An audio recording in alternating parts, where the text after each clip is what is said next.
மோகன் ராஜா இயக்கத்தில் சிவகார்த்திகேயன் நடித்து வரும் படத்திற்கு ரஜினி படத்தின் தலைப்பை கைப்பற்றியுள்ளது படக்குழு.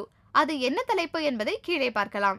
சிவகார்த்திகேயன் பிறந்த நாளை முன்னிட்டு அவரது ரசிகர்கள் பல்வேறு கொண்டாட்டங்களில் ஈடுபட்டு வரும் நிலையில் ரசிகர்களுக்கு விருந்தளிக்கும் விதமாக மோகன் ராஜா இயக்கத்தில் சிவகார்த்திகேயன் நடிக்கும் படத்தின் தலைப்பை படக்குழு வெளியிட்டுள்ளது. சிவகார்த்திகேயன் தீவிர ரஜினி ரசிகர் என்பது நாம் அனைவரும் அறிந்ததே. அவரது படத்திலும் ரஜினியை முன்னிலைப்படுத்தி பல காட்சிகளில் சிவகார்த்திகேயன் நடித்துள்ளார். இந்நிலையில் ரஜினி நடிப்பில் கடந்த 1987ஆம் ஆண்டு வெளியாகி மிகப்பெரிய ஹிட்டான படம் வேலைக்காரன். மாபெரும் வெற்றி பெற்ற வேலைக்காரன் படத்தலைப்பையே மோகன் ராஜா தனது அடுத்த படத்திற்கு கைப்பற்றியுள்ளார். இப்படத்தை 24AM ஸ்டுடியோஸ் நிறுவனம் சார்பில் RD ராஜா தயாரிக்கிறார். இப்படத்தில் சிவகார்த்திகேயனுக்கு ஜோடியாக நயன்தாரா நடிக்கிறார். அனிருத் இசையமைக்கிறார்.